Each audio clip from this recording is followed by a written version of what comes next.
It is now time for JoeLumb's movie review for this Friday, February 23rd, 2024. Don't forget to follow me on my social media outlets if I ever decide to put them up.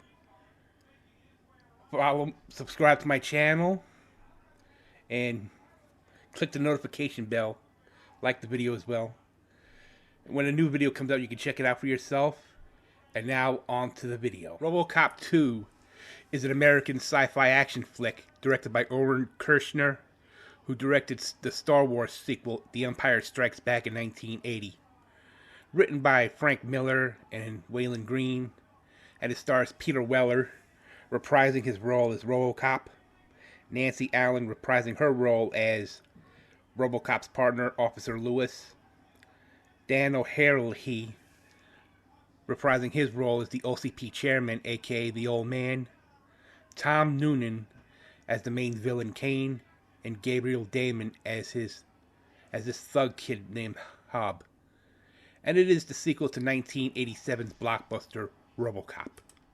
When it came time to do a sequel to Robocop, Orion had already greenlit the development of the sequel in September of '87. So the writers of Robocop, Edward Neumeier and Michael Miner, began working on the first draft, while also writing for another Orion project called Company Man. The deadline to complete the script was December 31st, 1987. Their draft of the sequel would be called Robocop 2: The Corporate Wars, set 25 years after the first film. When they presented it to the people at Orion, they hated it for some stupid reason. The reason why is because the people at Orion wanted them to do a PG-rated Robocop sequel that would target children to see the film unaccompanied by an adult. Plus, tie into the 12-episode animated series Robocop, which was done by Marvel Productions in 1988. So when it came time to rewrite the script to Orion's liking, the 1988 Writers Guild of America strike happened, and the two writers were fired for refusing to work during the strike. So they were replaced by Frank Miller, and his draft was accepted into Robocop 2, while the draft Neumeier and Miner worked on ended up being Robocop 3 in 1993. Miller's draft was less comic and had a bigger emphasis on corporate fascism than in the final film, with the last showdown being Robocop fighting OCP forces instead of Robocop 2. Producer John Davison was good with that for its grittiness, inventive action, humor, and politics. So they're good to go, right? Until the assholes at Orion rejected it as unfilmable and brought in Wild Bunch screenwriter Waylon Green to rewrite it. There was material cut out that included backstories of Officer Lewis and the marriage of Alex and Ellen Murphy. That would lead to Miller using his treatment as a story for his own series of Robocop comics published in the 2000s, which was in his mind a big fuck you to Orion, who were far dictatorial for Robocop 2 than they were in the first movie, by strongly going against the input of Frank Miller, director Oren Kirschner, and the actors themselves, even going so far as to schedule a release date before the story was even done. Neumeier and Miner reported this activity going on, claiming that the film company controlled material based on business decisions rather than creativity. The planned release date would have been around Christmas time in '89, but settled for a June 22nd, 1990 release. In the movie, the Detroit Police Department went on strike after OCP decides to bankrupt the city, after their pension plans were terminated and salaries were cut, which led to an increase in street crime.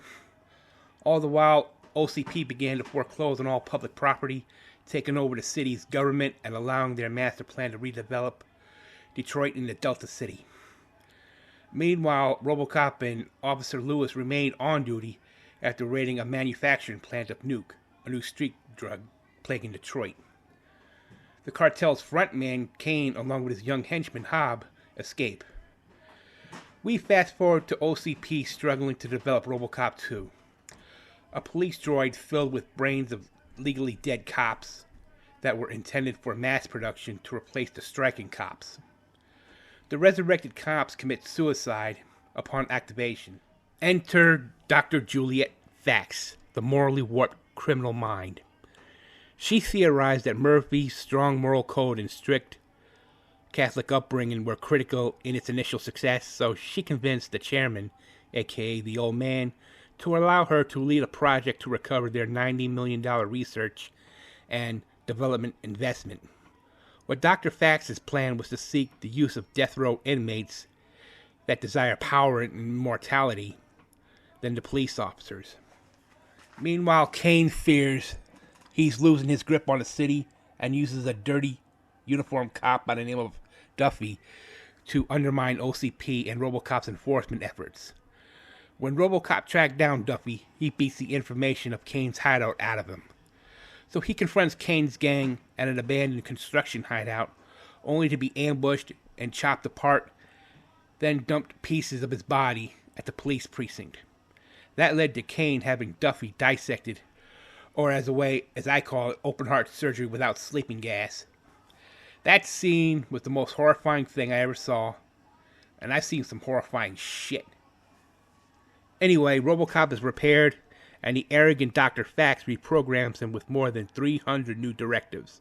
Are you kidding me?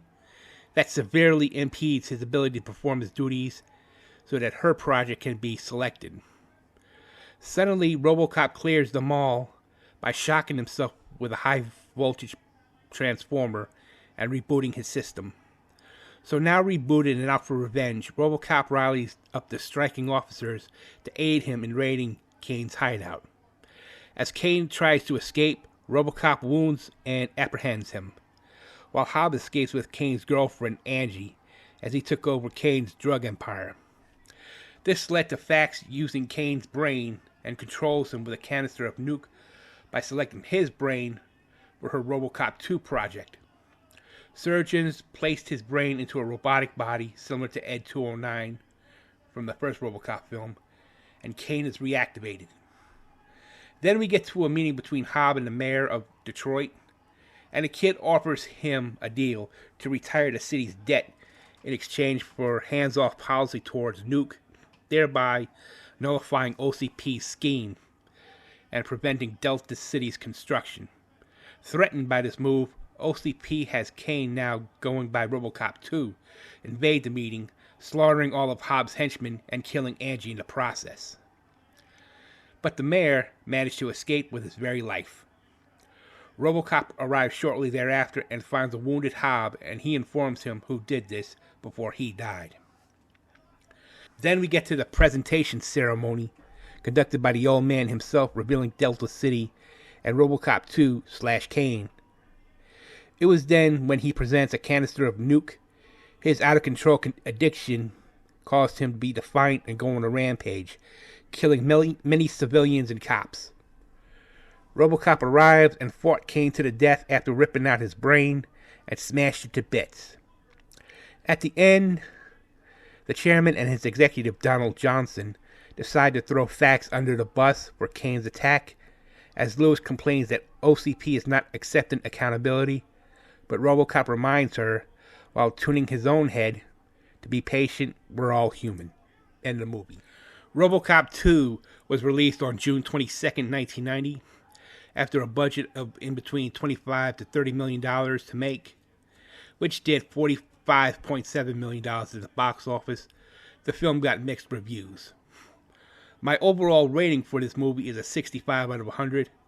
The common complaint in this film was it didn't focus enough on the title character or his partner, and that the film's human story trapped inside a machine was drowned by a sea of violence, and the movie's screenplay is a confusion of half-baked and unfinished ideas. Orion shit the bed when they controlled most of the film creatively, as far as I was concerned. As far as I'm concerned, Orion should be ashamed of himself for doing that shit to begin with. Fucking up, firing the original writers for the original Robocop and bringing in Frank Miller, and then undermining his creativity, and you got a big fucking mess. That's all it was, just a big fucking mess. So that concludes this week's episode of JoeLumb Movie Review. Until next week, adios.